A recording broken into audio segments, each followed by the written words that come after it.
New ইয়র্কের কুইন্সের জ্যামাইকায় ও ব্রঙ্কসের পার্কচেস্টারের শিক্ষার্থীদের back to school সামগ্রী দিয়েছে American Bangladeshi civil service organization ABC Essco.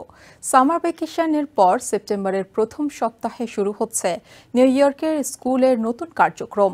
নতুন ক্লাসে যাওয়ার আগে শিক্ষার্থীদেরকে সারা বছরের স্কুল সামগ্রী সরবরাহ করতে হয়। প্রতি বছর বিভিন্ন সংগঠনের পক্ষ থেকে তা দেয়ার রীতি আছে।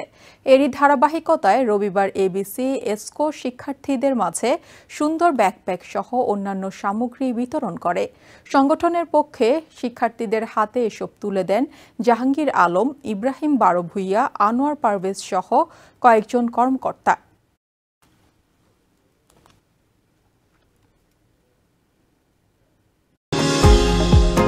নিউ ইয়র্ক থেকে সম্প্রচারিত TVN 24 টেলিভিশন বিশ্বজুড়ে বাঙালির কণ্ঠস্বর।